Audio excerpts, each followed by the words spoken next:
Merhabalar, kanalıma hoş geldiniz sevgili dostlar. Bu videoda sizlerle beraber bir Afrika menekşesi kazak yapacağız.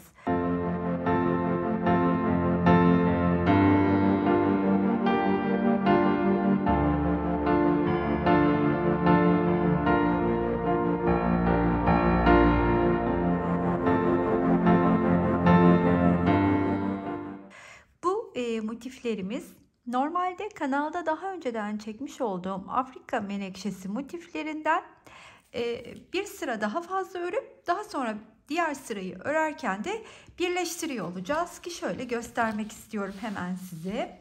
Yani normalde şu siyah çerçevesiyle örmüş olduğum Afrika menekşesini bu kazak için bir sıra daha fazla örüp bir üst sırayla da birleştirdim. Yani totalde aslında standartlardan 2 sıra daha fazla örmüş oldum. Videoya kısa bir ara. Size katıl butonundan söz etmek istiyorum. 3 ayrı seçeneği mevcut. Şayet arzu ederseniz kendinize uygun olanı seçip bana destek olabilirsiniz. Hemen ben size ölçü vermek istiyorum. Bir adet motifimin ölçüsü nedir benim? Şöyle söyleyeyim, 14,5 santim diyebiliriz. İçinde görmüş olduğunuz üzere birbirine yakışacağını düşündüğüm renkleri ayarladım. Elimde kalan iplerle iç motiflerini, iç renklerini ördüm. Daha sonra siyah renk kullandım. Hiç marka fark etmez. İstediğiniz 4 mevsim koton, eğer genelinde koton ip kullanıyorsanız kullanabilirsiniz.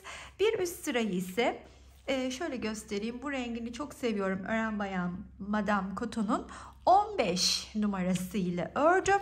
Birleştirme rengi olarak da yine Yarnart cinsin çok sevdiğim başka bir rengi olan 81 numara ile birleştiriyorum.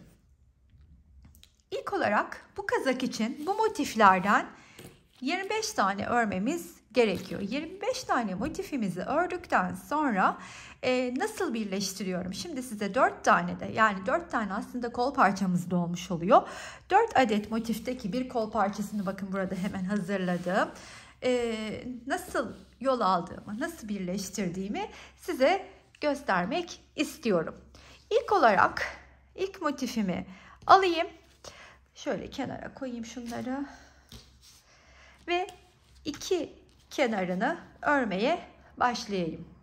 Bu arada ben 3,25 milim tığ kullanıyorum. Siz elinize göre değerlendirebilirsiniz. Tabii ipinize göre de. İlmeğimi çıkarttıktan sonra tığımın üstüne de ipimi alıyorum ve motifimin ilk bir köşesine geliyorum. Köşenin içine 2 tane ikili trabzanımı örüyorum.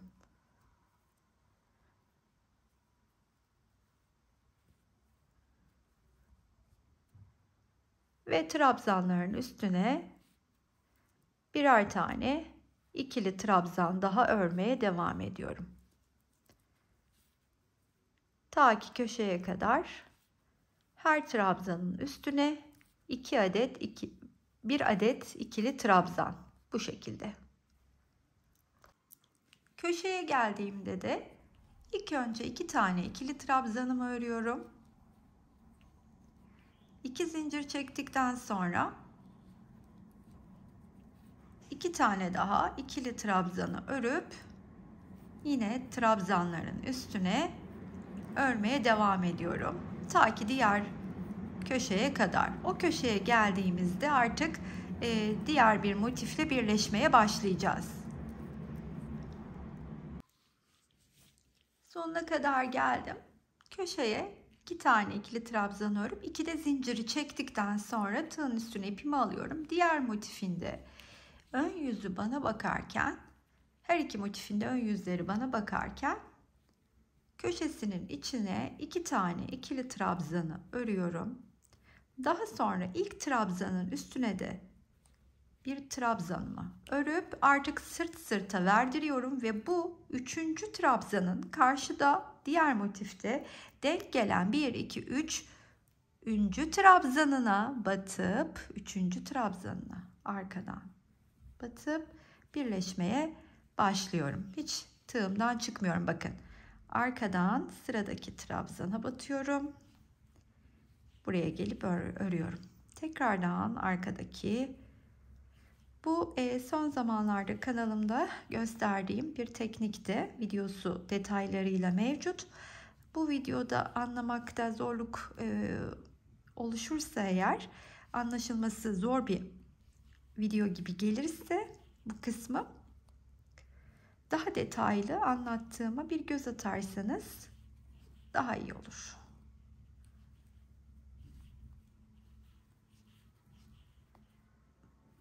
Şimdi sıranın sonuna kadar bu şekilde devam ediyorum. Bütün trabzanları birleştirdikten sonra köşeye geldiğimde artık 2 trabzanı birleşmeden örüyorum. Daha sonra bir zincirimi çekip bu defa da arkasından battığım köşenin içinden ilmeğimi çıkartıp bir zincir çekiyorum. Ve tekrar buradaki köşenin içine 2 tane ikili trabzanımı örüyorum. Ve trabzanların üstüne de trabzanlarımı örmeye devam edeceğim. Ta ki şöyle bu kenarı öreceğim, döneceğim. Bu kenarı da örüp buraya geldiğimde buraya kadar örüp şuradaki geçişi size göstereceğim. Tam olarak buradaki iki motifin kesiştiği yere geldiğimde ise köşenin diğer ikili grubunu örüyorum ikili trabzanla. Bir zincirimi çekip tığımı şuradaki boşluğun arkasından batırıp ilmeğimi geçiriyorum ve bir zincir daha çekiyorum. Daha sonra buradaki köşenin diğer ikili grubunu da ördükten sonra bu kenarı sonuna kadar örüyorum. Diğer motifi üstüne eklemeye sıra gelecek. Şuraya kadar geleyim. Sonuna kadar geldim. 2 de zincirimi çektim. Tığın üstüne ipimi aldım. Yine bakın iki motifin ön yüzü bana doğru bakıyor. Ve hemen buradaki köşeye batıp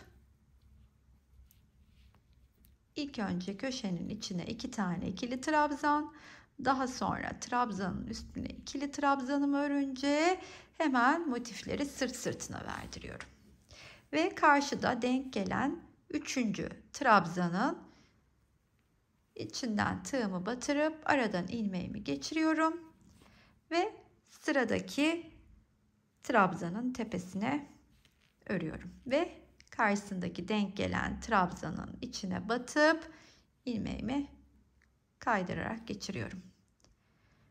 Buraya geliyorum yine. İşte bu şekilde 3 motifin kesiştiği noktaya kadar birleşip geleyim. 3 motifin de kesiştiği noktaya kadar geldim. Bu kenarı ördüm birleşirken. Şimdi köşeye 2 tane ikili trabzanımı örüp bir zincirimi çektim. Tığımdayım hala.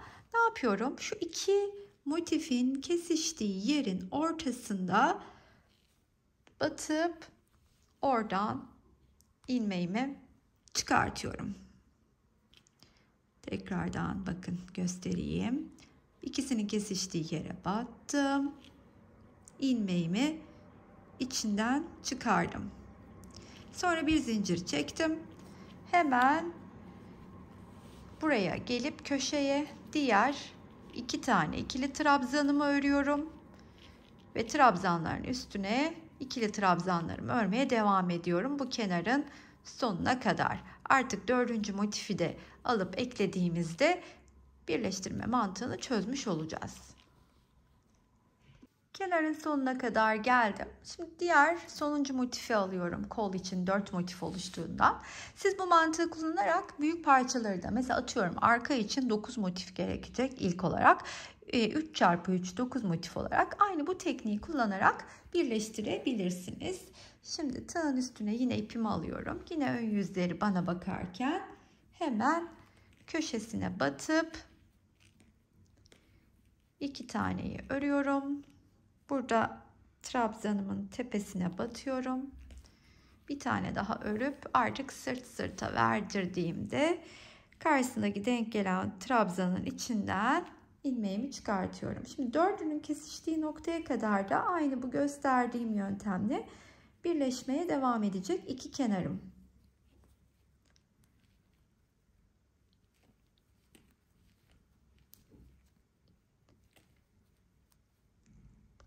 Bu iki kenarı da birleştirip şimdi dördünün şurada kesiştikleri noktaya geldiğimde buradaki köşenin yine iki tane ikili trabzanını örüp bir zincir çekiyorum burada. Bir zincir çekiyorum ve şu üçünün kesiştiği tam orta noktaya batıyorum. Tığımı geçirip ilmeğimi çıkartıyorum ve bir zincir çektikten sonra köşenin içine iki tane ikili trabzanımı örmeye başlıyorum.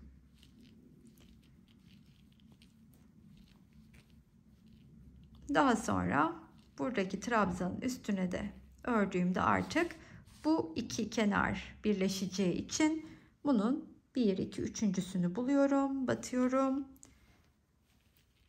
Sırasıyla bütün trabzanlarımı karşılıklı birleştirmeye başlıyorum. Sonuna kadar kenarın geleyim. Köşeye kadar yine geldim. Burada bir zincirimi çektim. Buradaki köşeye arkadan şöyle batıp arasından ilmeğimi çıkarttıktan sonra bir zincir çekiyorum. Ve bu köşeye gelip iki tane zincirimi daha, iki tane ikili trabzanımı daha örüp trabzanların üstüne örmeye devam ediyorum. Ta ki bakın bu kenara kadar. Çünkü benim iki tane kenarımın açık olmasına ihtiyacım var. İki tane motifim kol evine, iki tane açık olan kenarda şu şekilde tutturularak kolumun formunu verecek. Bunun için eğer bu parça benim mesela arka parçam olsaydı 3x3 9 parçalık olsaydı bu diyelim ki, o zaman ne yapacaktım? Tamamlayıp mesela bunu ördüm. Sonra gelecektim bu kenarı da örüp bu kenarı da örüp ilk başladığım trabzanın olduğu yere kadar devam edip parçayı tamamlayacaktım ki birazdan onu da size göstereceğim. Tam da dediğim yere kadar geldim. Şimdi artık bunu kol evine yerleştirmeye hazır hale getirdim. Diğer parçaları da bir araya getirelim ve kazağımızın formunu vermeye başlayalım.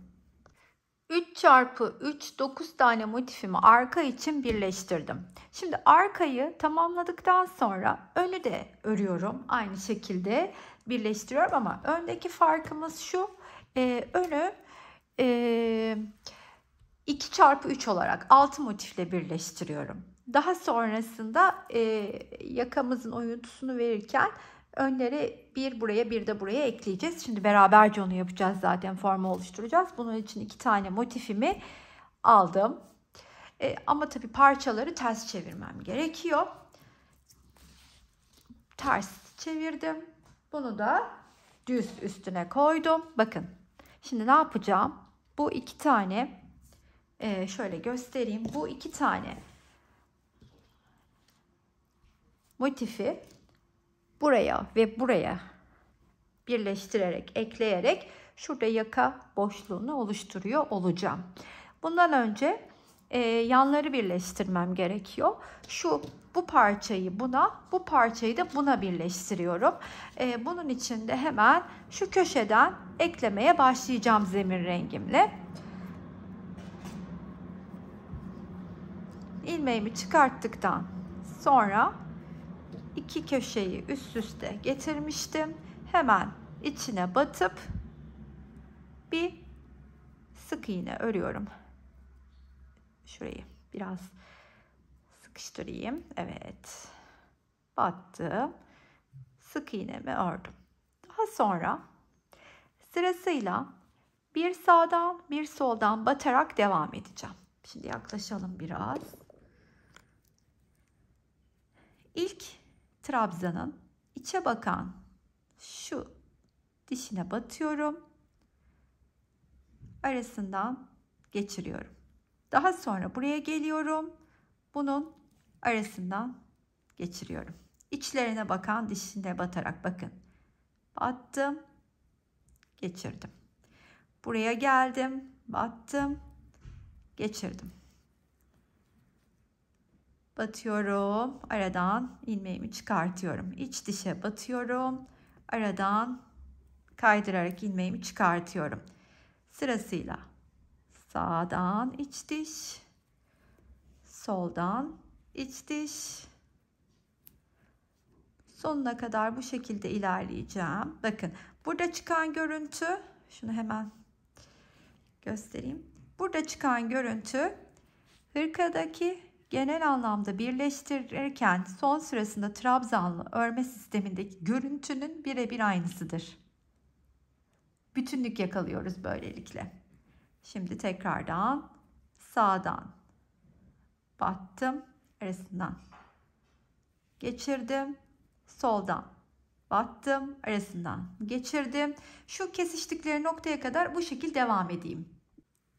Burada sonuna kadar geldim. Son trabzanlarında, ilk motiflerin son trabzanlarında birleştirdikten sonra şimdi bir tane bir tığımı önce sağdaki köşe boşluğundan geçiriyorum. Daha sonra burada bu taraftakinden geçiriyorum. Arada bir zincir çekiyorum. Buradaki köşeye gelip yine aradan ilmeğimi çıkartıyorum. Bir de buradan aradan ilmeğimi çıkartıyorum. Ve karşılıklı trabzanlarımı birleştirmeye devam ediyorum.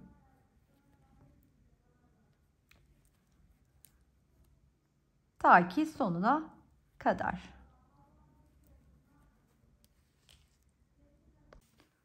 Burada da sonuna kadar geldim. Artık son trabzanları da birlikte birleştirelim istedim. Sonuncu trabzandayım. Hiç köşeleri birleştirmeden böyle bırakıyorum. Kol evi için yukarıdaki motifi. Sonra burayı güzelce kilitledikten sonra kesiyorum ipimi. Bu tarafı bakın birleştirmiş olduk. Şöyle hemen açayım kadrajı. Bu taraf birleşti. Şimdi buraya birleştireceğim motifle birlikte birazdan kol evini oluşturacağız burada. Ondan önce bu tarafını da birleştirip geliyorum aynı buradaki gibi. Her iki tarafın da kenarlarını birleştirdikten sonra şimdi artık sıra kol evimizi oluşturmakta. Bir kenarını boşta öreceğim. Çünkü şu kenardan başlayacağım. Üstünü trabzanlarla örüp buraya geldiğimde üst kenarları birleştireceğim. Burayı boşta örüp altla da buraya birleşip geldiğimde bir tarafı oluşturmuş olacağım. Öyleyse bir kenarını örmeye başlayayım.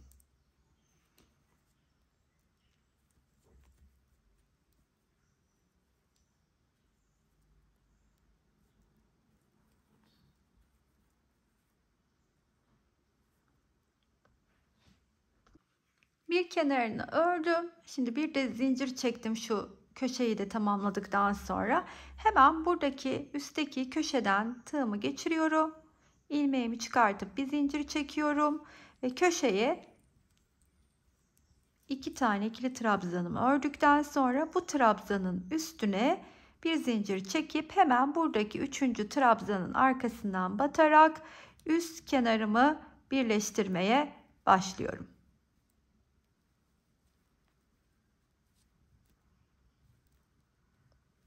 Sonrasında bu kenarı buraya kadar birleştirince burayı hiçbir yerle birleşmeden öreceğim. Sonra alt kenarı birleştireceğiz.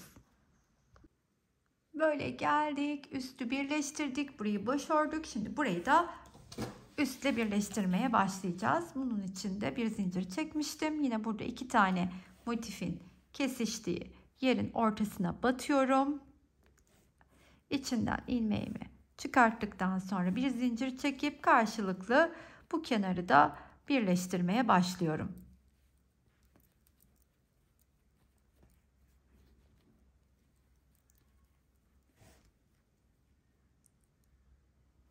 Ve kol evimi oluşturmuş olacağım. Bu iki kenarı da birleştirdiğimde.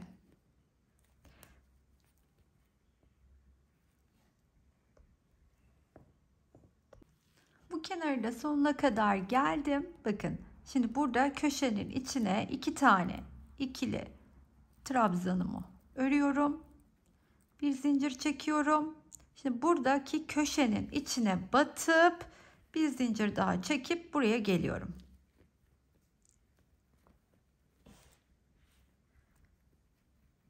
Bu şekilde burayı da birleştirmiş oldum ve burada bakınız kol evimi gayet net oluşturdum.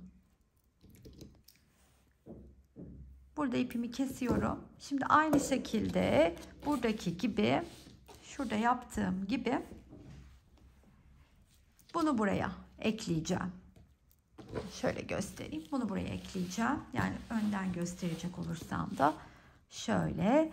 Hemen bunun içinde ne yapıyorum? Yine bu kenarı örüyorum. Yine üstte birleşiyorum. Burayı örmeden geliyorum. Altı birleştiriyorum. Yani burada yaptığımın aynısını da burada yapacağım. İki motifi de yerine yerleştirince hem kol evini hem de yakamızı oluşturmuş olduk. Şimdi bu yakanın etrafını, kolları takmadan evvel yakanın etrafını toparlayıp etek ucunu da örgüsünü yapacağım. Bunun için de biraz daha, yani 3.25 ile örüyordum genelini. 3 milim tığa geçtim. Toparlama yaparken bir tık daha güzel toplasın istediğim için. İlk olarak aynı renkle başlıyorum. 3 sıra, yani aynı renkle başlıyorum. Yarım trabzan ile başlıyorum. Onu da söyleyeyim hemen. Şöyle önüme alacağım. Arkasından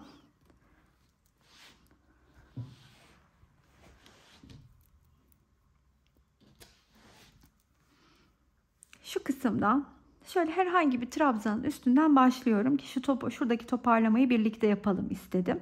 Tığın üstüne ipimi almıştım. Şurada üçünü bir topluyorum. Daha sonra sırasıyla buradaki trabzanın üstüne batıyorum, örüyorum. Buradaki trabzanın da üstüne batıyorum, örüyorum. Ve şuraya geldiğimde şu köşede ilk olarak şu köşenin içine batıyorum. İlmeğimi çıkartıyorum. Tığımda tutuyorum daha sonra. Sonra yine tığımın üstüne ilmek alıyorum. Ve şu hepsinin kesiştiği yerin ortasına batıyorum. Ve oradan da ilmeğimi çıkartıyorum. Tığımda tutuyorum. Daha sonra bu köşeye geliyorum. Bu köşeye de batıp ilmeğimi çıkarttıktan sonra bütün tığımdaki ilmekleri beraberce topluyorum. Sonra tığın üstüne ipimi alıp yandaki trabzanın tepesine gelip bir yarım trabzan, çakma, sık iğne, siz nasıl telaffuz etmek isterseniz onu örüyorum.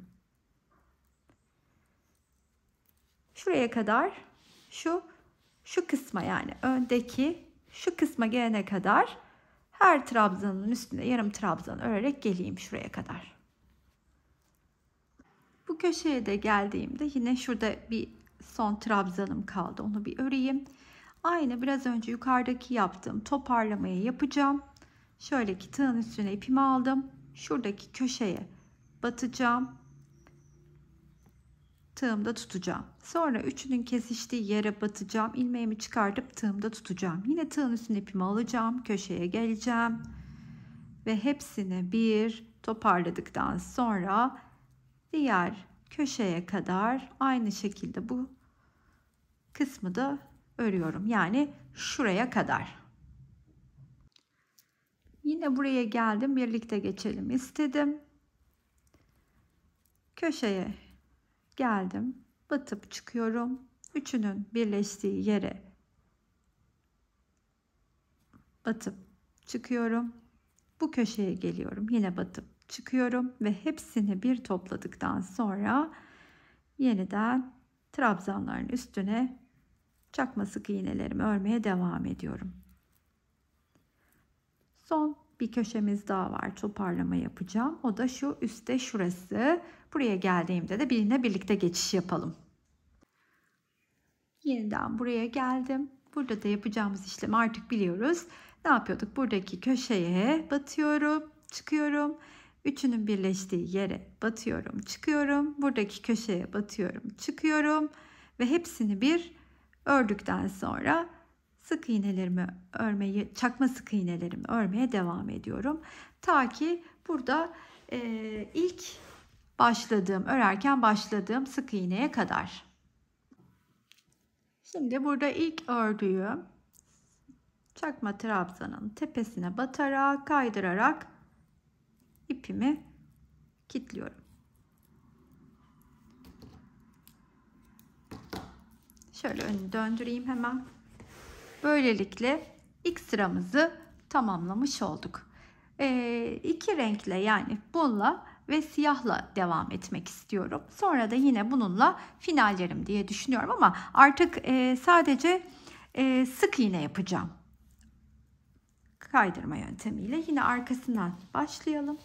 Aynı yerden başlamayayım. Buralardan geçişlerde de şimdi göstereceğim nasıl bir toparlama yaptığımı size. 3 milim tığımla devam ediyorum. İlmeğimi çıkarttıktan sonra şöyle herhangi bir yerden batıp sık iğnelerimi örmeye başlıyorum.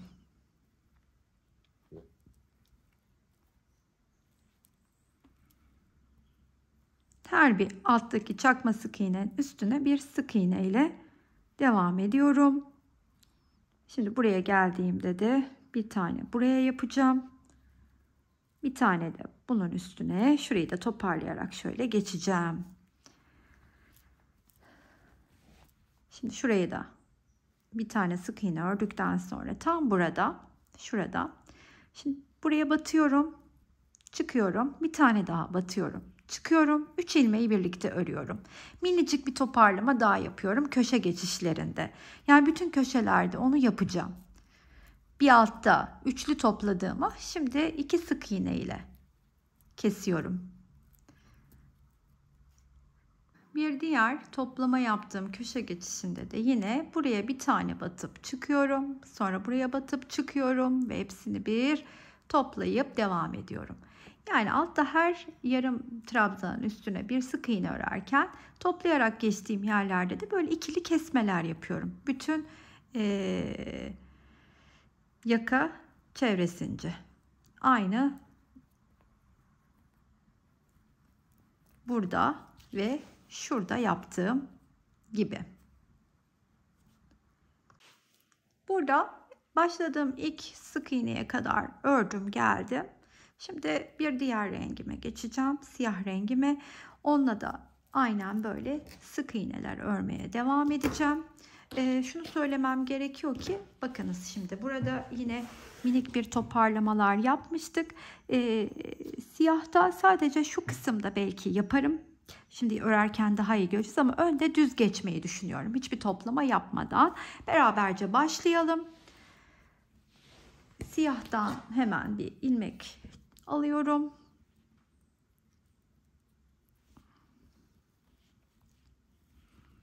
Şöyle dursun. Şöyle herhangi bir üstten bir sık iğnenin tepesine batıp sık iğne örerek başlıyorum.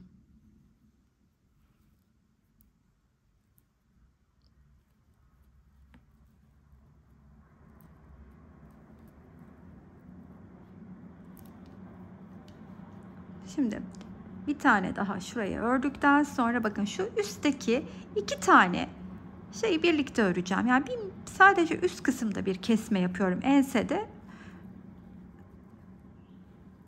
Önde yapmadan devam edeceğim. Sonra tekrar bu üstteki bu kısma geldiğimde yine minik bir kesme yapacağım.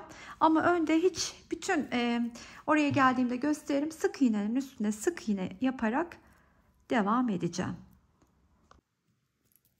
Buradayım tam olarak öndeki yerde. Bakın her sık iğnenin üstüne sık iğne örüyorum. Hiçbir toplama yapmadan geçtim. Aynen böyle buraya kadarki gösterdiğim teknikle geri kalanını da tamamlayıp başladığım noktaya geleyim. Başladığım noktaya kadar siyahı da ördüm. Şimdi burada ipimi kaydırıp sıkıştırdıktan sonra kesiyorum. Hemen çevirip göstereceğim size görüntüyü nasıl ilerlediğini. Bakınız. Şöyle yakamız gayet güzel toparlandı. Şimdi ne yapacağız? Bir sırada üstüne zemin rengimden son kez sık iğne geçeceğim. Bu sırada hiçbir toparlama yapmıyorum. Sadece her sık iğnenin üstüne bir tane sık iğne örerek devam ediyorum. Hiçbir atraksiyon yok başka. Şöyle göstereyim. Herhangi bir noktadan yine başladım. Doğru tığ almışım. Bir kontrol ettim. sık iğnelerimi örüp bu sırayla birlikte yaka çevresini tamamlamış olacağım. Sonra da birlikte etek ucunu nasıl geçeceğimi söyleyeyim. Yeşille de tamamlamış oluyorum. Son sıramı. Daha sonra sıkıştırdıktan sonra kesip yaka kısmımı tamamlamış oldum. Şimdi buradaki renk tekrarını, şuradaki renk tekrarını yakadaki etek ucuna da yapacağım ama bu defa trabzanlarla yapacağım. Yani yarım trabzan ya da sık iğne kullanmayacağım.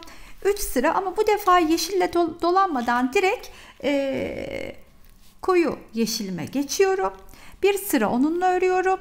Üstüne bir sıra siyah örüyorum. Üstüne de bir sıra ana rengimi örüp 3 sırada eteği tamamlıyorum. Şimdi etekte ne gibi bir detay var? İlk sırasında şu geçişlerdeki toparlamaları göstereyim. Ondan sonra sadece eteği trabzanla geziyor olacağız. Onun için hani çok da önemli bir detay yok. Şöyle yeşille geçerken hemen şuradan başlayalım, kol altına gelen kısımdan. Herhangi bir trabzanın üstüne battım. Yine tabi ufak tığla örmeye devam ediyorum. Yani genelde 3.25 ile ördüm. Burada 3'e geçmiştim biliyorsunuz.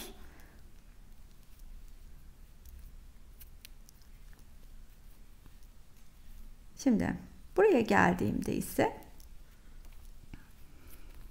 şöyle hemen köşenin içine bir tane ikili trabzanımı örüyorum. Daha sonra şurada kesiştikleri noktanın içine batıyorum. Hemen oraya bir tane ikili trabzan örüyorum. Daha sonra buradaki köşenin içine bir tane ikili trabzan örüp trabzanların üstüne ikili trabzanlarımı örmeye devam ediyorum. Bütün etek boyunca.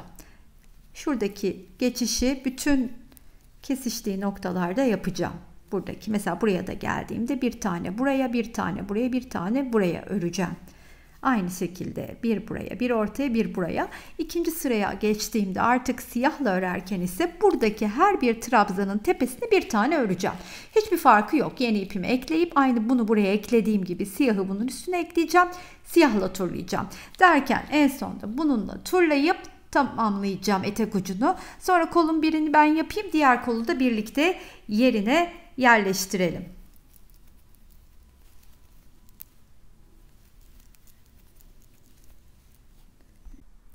Etek ucunu tamamladıktan sonra şöyle 3 sıra olarak kolunu da yerine yerleştirdim, kazağımın bir tarafın.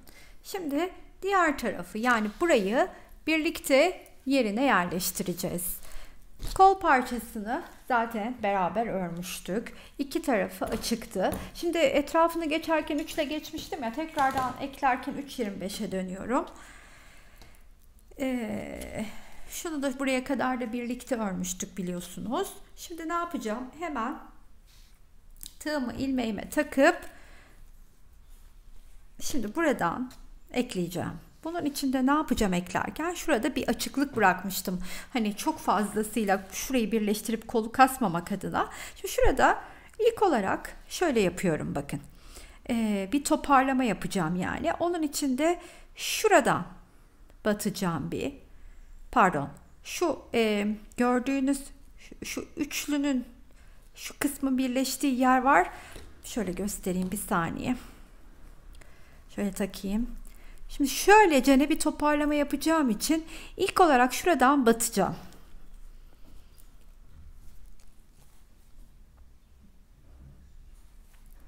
Şöyle aradan ilmeğimi geçireceğim. Daha sonra yan tarafa geleceğim. Yan tarafa da batacağım. Aradan ilmeğimi geçireceğim. Ve tekrardan şu hepsinin kesiştiği noktaya gelip orada da ilmeğimi çıkarttıktan sonra şöyle bir zincir çekeceğim. Yalnız bunu yaparken bir toplama yapıyorum ama çok da kasmıyorum. Yani orada birazcık genişlik bırakacağım kol altında. Tekrardan bu köşeye gelip 2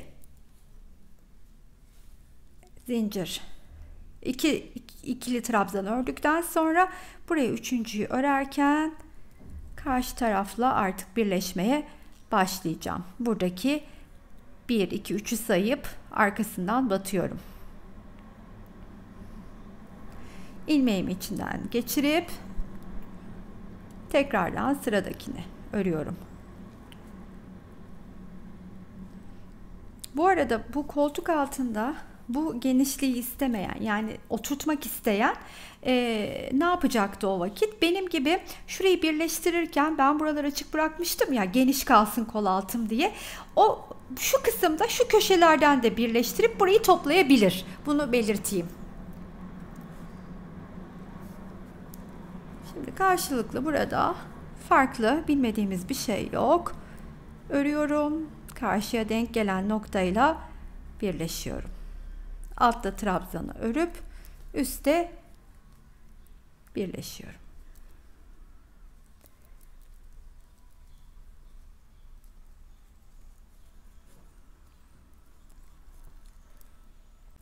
Şuradaki geçişi de nasıl yapıyorum göstermek istedim. Köşeye 2 tane ikili trabzanımı ördükten sonra bir zincir çekiyorum. Sonra buradaki boşluğun içinden ipimi kaydırarak geçirip şöyle bir zincir çektikten sonra şu arkadaki ikisinin kesiştiği noktaya batıp ipimi kaydırarak geçiriyorum. Tekrardan buraya geliyorum ve 2 tane ikili trabzanımı ördükten sonra karşılıklı birleşmeye yeniden devam ediyorum.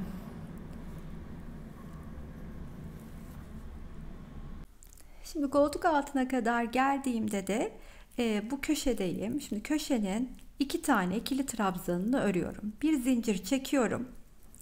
Daha sonra bir zincir çektikten sonra ilk olarak şuradaki kesiştikleri noktaya ilkine batıyorum.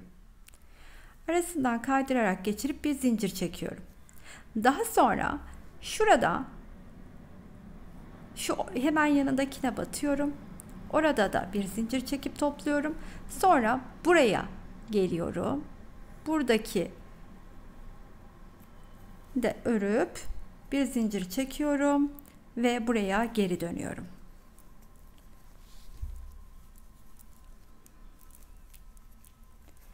Koltuk altına bir kasma yapmadan içinden bir toparlama yaptım şu şekilde. Şimdi burada bir zincirimi çektikten sonra da buradaki kenarla karşılıklı birleşmeye başlıyorum.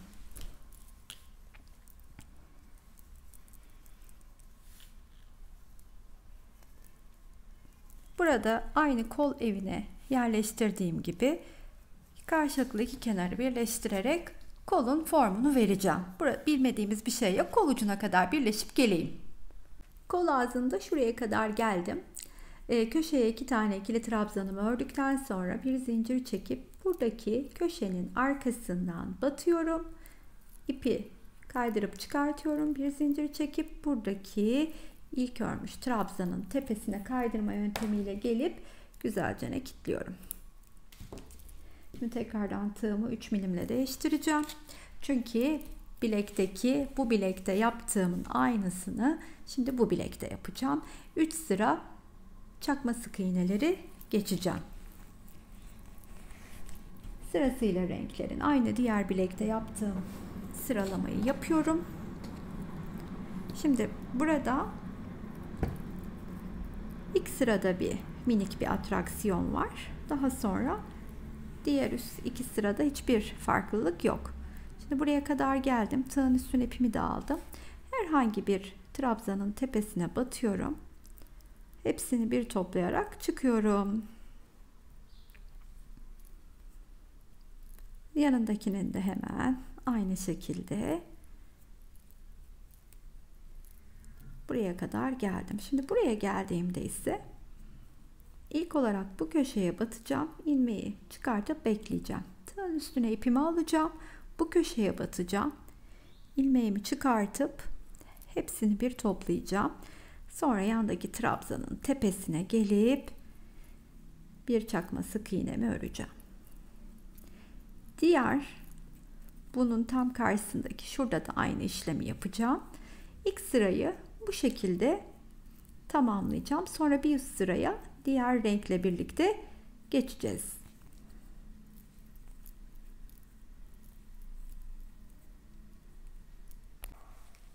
Bu sırada tamamlandı.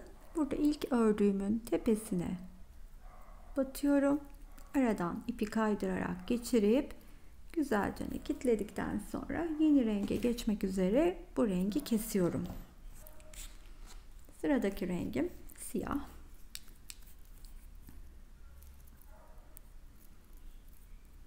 Aynı şekilde bütün ilmeklerin üstüne bir tane çakma sık iğne yaparak yol alacağım. Hiçbir farklı bir durum yok. Bir üst sıraya da aynı bu siyahla geçtiğim gibi geçeceğim. Alttakilerin üstüne birer tane çakma sık iğne örüp kolu da tamamlamış olacağım. Yine en sevdiğimiz kısım, finale geldik. Kazağımı bitirdim. 36'dan 40 bedene kadar çok rahatlıkla uyacak ölçülerde oldu. Şimdi size hemen genişlik 50 santim uzunluk ölçüsü veriyorum. 52 santim de uzunluğu oldu. Yani dediğim gibi genişliği 40 bedene kadar, 36'dan 34 hatta 40 bedene kadar çok rahatlıkla böyle üstte şık duracak bir kazak oldu. Büyütmek isteyenler motifleri bir sıra daha fazla örmeleri yeterli olacak. Yani 42 beden ve üstü bir sıra büyütsün derim. Atıyorum 42-44 beden yarım trabzanla büyütürken işte 44 beden üstü tam trabzanla büyütebilir. İcabında kol altına motif ekleyerek genişletilir. Bu kol altına motif eklemeyi de en son yaptığım hırkalardan birinde gösterdim. Nasıl büyütüyoruz? Eğer aklınıza takılır bulamazsanız sorun lütfen, ben size videosunu gönderirim. İp kullandığım ip sayısına gelecek olursak da şu zemin rengi olan 81, yani yarn art cinsin 50 gramlık ipi 3 tane kullandım. Üçüncünün bu kadarı arttı. Diğerlerinden de birer tane yeterli olacaktır. Tabi siyahım 100 gramlık, bu arada bunu söylemek isterim. Siyah ipim 100 gram. Umarım anlaşılır. Sizler için de güzel bir video olmuştur. Beğendinizse sizden bir kalbinizi rica edeceğim her zamanki gibi.